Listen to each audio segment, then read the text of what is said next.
Sir இந்த இடிஎஃப்ல வந்து வெளியில நிறைய மோசடி நடக்குதுன்னு சொல்றாங்களா சார்? உண்மை தானே எப்படி சார்? இல்ல இடிஎஃப்ல என்ன நடக்குன்னா, நடுவுல கொஞ்சம் சர்வர் டவுனு அது இதுன்னு கொஞ்சம் பிரச்சனைகள் ஆமா. வருது. அதில நடந்தது எனக்கே கூட ஒரு அனுபவம் ஏற்பட்டுச்சு. அத பத்தி கூட நானு லாஸ்ட்டு வீடியோல சொல்லியிருந்தேன். என்ன அப்படின்னு சொல்லி பார்த்தோம்னா, அ நிப்பான் இண்டியா ஷேர்ஸ்ன்னு சொல்லிட்டு இடிஎஃப்ன்னு சொல்லிட்டு சில்வர் இது. அதில நானே போட்டிருந்தேன் சார். ஒரு 2000 ஷேர்ஸ் வாங்குனேன். வாங்கி பார்த்தோம்னா, அடுத்த என்னுடைய அக்கவுண்ட்ல ரிஃப்ளெக்ட் ஆச்சு. நீங்க வாங்கிட்டீங்கன்னு. ஓகே. ஸோ நெக்ஸ்ட் டே பார்க்குறேன், அது என்னோட அக்கவுண்ட்ல என்னுடைய இதில இருக்குது, கிரெடிட்டில் இருக்குது. ஸோ விற்க முடியுமானா விற்கலான்னு சொல்லி காமிச்சிது. நானும் செல்லுன்னு சொல்லி ஆப்ஷன் கொடுக்குறேன். ஒரு ரூ. 10 ரூ. 12 ஏறிடுச்சு. பரவாயில்ல போதும் இந்த லாபம் அப்படின்னு சொல்லி கொடுக்குறேன். எனக்கு காமிச்சிது, அந்த விண்டோவில் காமிக்குது, சேல் ஆகிடுச்சு, உங்கள் அக்கௌண்ட்டுக்கு பணம் வந்துடும் அப்படின்னு. அடுத்த நாள் பார்த்தா வரல, 2 நாள் 3 நாள் ஆச்சு, 4 நாள் ஆச்சு வரல. நான் அப்புறம் உடனே என்னுடைய கேன் மணின்னு சொல்லிட்டு கனரா பேங்க்கோடைய செக்யூரிட்டிஸ் இது டிமேட் அக்கௌண்ட் அங்கே தான் வச்சுருக்கேன். அதுக்கு ஃபோன் பண்ணுறேன். ஃபோன் பண்ணி கேட்டால் வந்துடும் 4 நாள் இழுத்துட்டாங்க. அப்புறம் நம்ம என்ன பணம் இன்னும் வரலையே அப்படின்னு சொல்லி கேட்குறேன். கிட்டத்தட்ட 2000 ஷேர்னால் எனக்கு 5 லட்ச ரூபா. வரலையே அப்படின்னு சொல்லி பார்த்தா கடைசியில் சொல்கிறாங்க, இல்லை சார் அது வந்து நடுவில் சர்வர் ப்ராப்ளம் ஆகிடுச்சு, நீங்கள் விற்றது விற்கலை, ஆ. வெறும் ஷேர் தான் உங்கள் அக்கௌண்ட்டுக்கு திருப்பி வரும். சரி அதையாவது கொடுங்கடான்னா அதுவும் நடுவில் அது கூலிங் பீரியடில் இருக்குது, பூல் அக்கௌண்ட்டில் இருக்குது, அதனால் 2 நாள் வெயிட் பண்ணுங்கள், 48 ஹவர்ஸ் கழிச்சு வரும் அப்படின்னா. அதுக்கப்புறம் 48 ஹவர்ஸ் கழிச்சு கிட்டத்தட்ட அந்தாந்தானே எனக்கு ஒரு 10 நாள் ஓடி போச்சு. இருந்தால் அதுக்கப்புறம் எனக்கு அக்கௌண்ட்டில் அந்த நம்பர்ஸ் காமிச்சிது, அந்த 2000 ஷேர்ஸ் திருப்பி வந்துச்சு. அந்த மாதிரி சில விஷயங்கள் நடக்கிறனால தான் இது வந்து சாமானிய மக்களுக்கு இது சரிப்படுமா? கண்டிப்பாக யோசிச்சு பாருங்கள். இப்போ அவன் எவ்வளோ பெரிய லாஸ், எவ்வளோ பெரிய லாஸ், அது பதட்டம் எல்லாமே வரும். இது வந்து நமக்கு அது தெரியும், சரி இது வந்திருக்கோம் என்ன ஏதுன்னு கேட்போம். ஒரு சாமானியர் வந்து சாதாரண ஒரு மர வேலை செய்துட்டு வர்றாரு, கொத்தனார் வேலை செய்துட்டு வர்றாரு, அன்னாடங்காட்சியாக இருக்கார், அன்னன்னைக்கு சம்பாரித்து கொஞ்சம் பொருள் வாங்குறாரு. அவங்களுக்கு முதல்ல ஃபர்ஸ்ட் ஆஃப் ஆல் இதை போய் இதில் பண்ணுற அளவுக்கு மியூச்சுவல் ஃபண்டு வாங்குறதுக்கோ இல்லை இடிஎஃப் வாங்குறதுக்கோ தெரியாது. அப்படியே சப்போஸ் இனிஷியல் ஸ்டேஜில் ஏதாவது ஒருத்தர் கொஞ்சம் இன்ட்ரெஸ்டாக இருந்து பண்ணுறாரு, ஒரு ஆட்டோ ஓட்டுறாரு, அவர் கொஞ்சம் கற்றுக்கலாமே நம்ம இது பண்ணலாமேன்னு பண்ணுறாரு, இந்த மாதிரி ஒரு பிளாக் ஆகி போச்சு, ஒரு ஹேங் ஆகி போச்சு அப்படின்னா என்ன இருக்கும்? பதட்டம் ரொம்ப வரும்.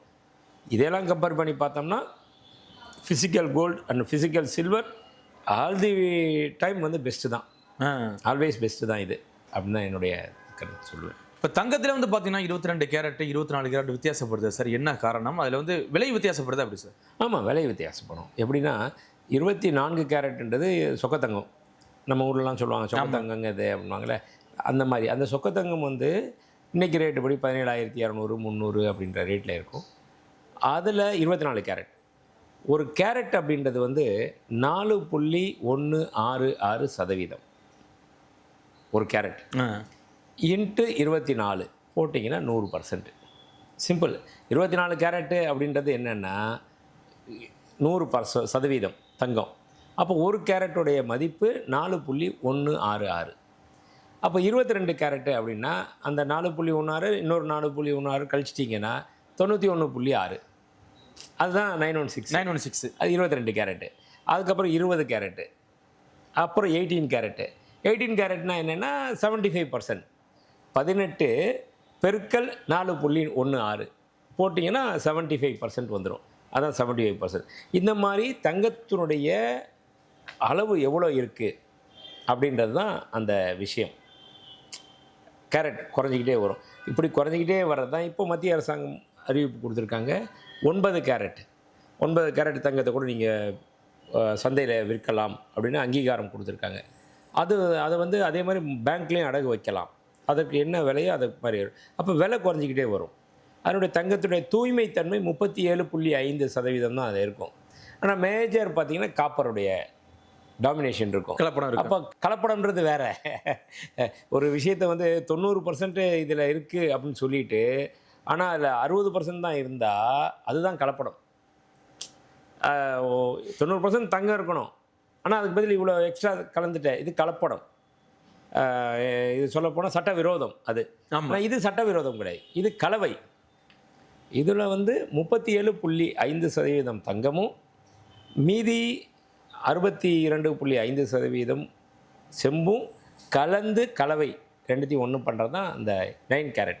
அதனால் ஒவ்வொரு இடத்துலையும் வர்றப்போ 24 கேரட்டுக்கு ஒரு ரேட்டு, 22 கேரட்டுக்கு ஒரு ரேட்டு, அடுத்தடுத்து குறைய குறைய குறைய ரேட்டும் குறைஞ்சிக்கிட்டே வந்து கடைசியில் இந்த 9 கேரட் வரும் ஒரு 6000 ரூபா ரேட் அந்த மாதிரி இருக்கும். இதுக்கு அதுக்கும் தங்கும்.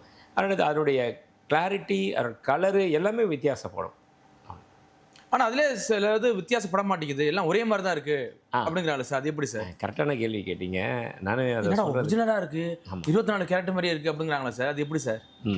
அது என்னென்னா, இப்போ 9 கேரட் நகை இருக்கு இல்லையா, அதை நம்ம செய்தோம்னு வைங்களேன், எல்லோ கலர் வராது.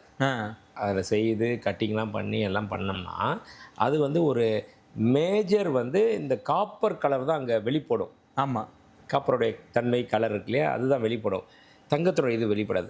ஆனால் இதெல்லாம் செய்து முடித்ததுக்கப்புறம் இது மேலே ஒரு பாலிஷ்னு போடுவோம். அந்த பாலிஷ் வந்து 22 கேரட்டு கரைசல் தங்க நீர், அதை வந்து இது மேலே ஏற்றுவோம். ஏற்றுறப்ப என்ன ஆகும், அந்த 9 கேரட் நகை மேலே இந்த கோல்டு பாலிஷ்னு சொல்கிறோம் இல்லையா, தங்க முலாம், அந்த தங்க முலாம் கரெக்டான வார்த்தை. இந்த தங்க முலாம் வந்து 22 கேரட் தங்க முலாம் மேலே. உள்ளே இருக்கிறது என்னமோ 9 கேரட் தான். இது மேலே இருக்கிற கோட்டட் பாலிஷ் தங்க முலாம் அப்படின்றது எல்லாமே அந்த கவர்ச்சிக்காக அந்த எல்லோ கலர் கொண்டு வரணுன்றது பண்ணுவோம். இது தொடர்ந்து யூஸ் பண்ணுறாரு அப்படின்னா இந்த மேலே இருக்கிற பாலிஷு கொஞ்சம் குறையும். குறைஞ்சவனே இதனுடைய ஒரிஜினல் கலர் என்னவோ அது வந்து நிற்கும். அவ்வளோதான். இது உங்களை போன்ற வியாபாரிகளுக்கு தெரியும் சார், மக்களுக்கு தெரியுமா? மக்களுக்கு தெரியாது. மக்கள் அது வந்து உணர்ந்துக்கிட்டு தான் நீங்கள் வாங்கணுமே. உங்களோட கடைக்காரன் வந்து பொய் சொல்லி விற்கலையே. இது 9 கேரட்னு சொல்லி மத்திய அரசாங்கத்தின் அனுமதியோட அவங்க இது பண்ணி தான் நம்ம விற்கிறோம். உங்களுக்கு அது கம்மியாக விலை வேணும்.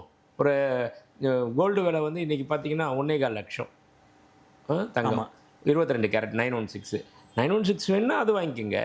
இதே எடுத்திங்கன்னா ஒரு 6 கிராம்னு 648 50,000 ரூபா ஒரு சவரன் 9 கேரட்டு.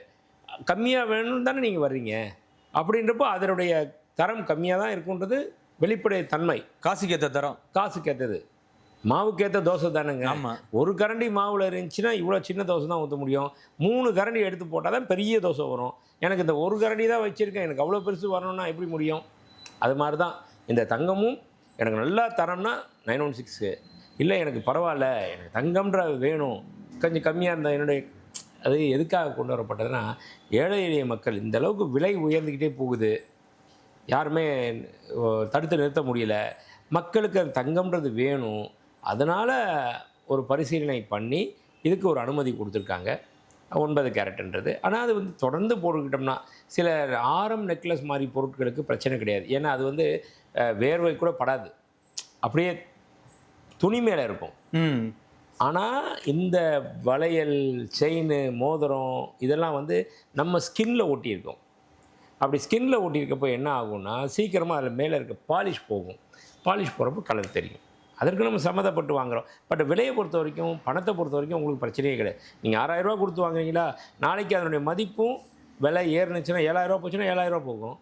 இல்லை அப்படியே இருந்தால் கூட இந்த 6000 ரூபான்றது நீங்கள் அப்படியே ரீசேல் பண்ணலாம், அதை விற்றுட்டு அடுத்த பொருள் வாங்கலாம். அவ்வளோதான். கண்டிப்பாக சார். அட்சய திருதியை வருது, எப்படி சார் கடந்த ஆண்டை விட இந்த ஆண்டு எப்படி எதிர்பார்க்குறீங்க? மக்கள் அந்தளவுக்கு விரும்பி வாங்குவாங்களா எப்படி சார்? அதாவது மக்கள்கிட்ட வந்து தங்கத்தின் மோகம் இருக்க தான் செய்யும். அதை யாராலையும் தடுத்து நிறுத்த முடியாது. ஒன்று, அக்ஷய திருதியை வருது, வரும். இது இன்றைக்கி நேற்றுக்கு மட்டும் இல்லை, பல அக்ஷய திருதியைன்றது வந்து இதிகாச காலங்கள்லேருந்து இருக்குது.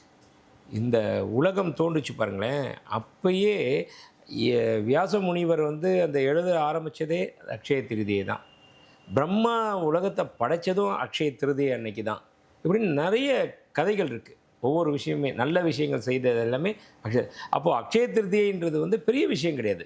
அது ஒவ்வொரு மாதமும் வர திருதியை திதி, ஒவ்வொரு திதி சொல்லுவோம் இல்லையா, அந்த இதுதான் பிரதமை, துதியை, திருதியை, சதுர்த்தி, பஞ்சமி, சஷ்டி, சப்தமி, அஷ்டமி, நவமி, திரையோதசி இப்படின்னு வரும். ஒவ்வொரு திதி வரும். பௌர்ணமி வந்தவனையுமே பௌர்ணமிலேருந்து 15 நாள் 15 திதி. அப்புறம் அமாவாசை, அமாவாசையிலேருந்து திருப்பியும் அப்படியே வளர்பிறை வரும், அது ஒரு 15 திதி. அது முடிஞ்சு திருப்பியும் பௌர்ணமி. இதில் ஒரு விஷயம் என்னென்னா, ஒவ்வொரு மாதமும் இந்த பௌர்ணமி வரும், 3ஆம் நாள் இந்த திருதியை திதி வரும். ஆனால் சித்திரை மாதம் வர அந்த பௌர்ணமி திதி வருது பார்த்தீங்களா, அந்த 3ஆம் நாள் அதுதான் அக்ஷய திருதியை. அப்போ 12 மாதத்துக்கு ஒரு தடவை வரக்கூடிய திருதியை. அதனால் இது வந்து இன்றைக்கி நேற்று இல்லை, இது அப்புறமேட்டு சொல்லிட்டாங்க, வியாபாரிகள் எல்லாம் சேர்ந்து கொண்டு வந்துட்டாங்க. ஆமாம், புதுசாக ஒரு வியாபார நோக்கத்துக்காக இந்த அட்சய திருதியை கொண்டு வந்திருக்காங்க. அட்சய திருதியைன்றது ஏற்கனவே இருக்குது, இதை இவங்க யூஸ் பண்ணிக்கிட்டாங்க. காற்றுள்ள போதே தூத்திக்கொள் அப்படின்ற மாதிரி அதுக்கு ஒரு பேர் வச்சு இன்றைக்கி வந்து வாங்கினா பொருள் சேரும் அப்படின்னு சொல்லி ஒரு விஷயத்தை ஏற்கனவே இருக்குது தான், அதை எடுத்து வந்தோடனே அது மக்களுக்கும் ஒரு நம்பிக்கை ஆகிடுச்சு. நம்பிக்கையானனால நல்ல விஷயந்தான், சேவிங்ஸ் தானே. எந்த ஒரு விஷயமே ஒரு விஷயம் நடக்குதுன்னா அதில் மைனஸ் வந்துச்சுன்னா தான் நம்ம பயப்படணும். அதனால் நமக்கு லாபம் இருக்குன்னா ஏன் பயப்படணும்? கண்டிப்பாக எல்லாருமே அந்த அக்ஷய திருதி ஒரு விஷயத்தில் வச்சு தான் இன்றைக்கி பல தாய்மார்கள் நம்மளுடைய தமிழ்நாடை பொறுத்த வரைக்கும் எக்கச்சக்கமாக தங்கம் வாங்கி கடந்த ஒரு 20 வருஷ காலமாக அக்ஷய திருதி வாங்கி வாங்கி வாங்கி செய்து அன்றைக்கி ஒரு சவரன் 20,000 ரூபாய்க்கு வாங்கினாங்க. இன்றைக்கி ஒரு சவரன் 1,50,000 ரூபா கூலி சாரெலாம் சேர்த்து அந்தளவுக்கு விலை ஏறி போச்சுல. அதை பொறுத்த வரைக்கும் எவ்வளோ தான் பணம் இருந்தாலும் பணமாக செலவு பண்ணியிருப்போம், அதுக்கு இது பரவாயில்ல அப்படின்ட்டு தான் தோணுது. அதனால் இந்த அக்ஷய திருதி டைம் வச்சு இது ஒரு சாக்கு, அதை வச்சு தங்கத்தை வாங்கி வச்சுக்கிறது நல்ல ஒரு விஷயம். கண்டிப்பாக சார், மிக்க நன்றி சார். நல்லது. நம்ம சேனலை லைக் பண்ணுங்கள், கமெண்ட் பண்ணுங்கள், ஷேர் பண்ணுங்கள், சப்ஸ்கிரைப் பண்ணுங்கள், மறக்காமல் பெல் பட்டனை ப்ரெஸ் பண்ணுங்கள். என்றும் இணைந்திருங்கள் கோல்டு குருவுடன்.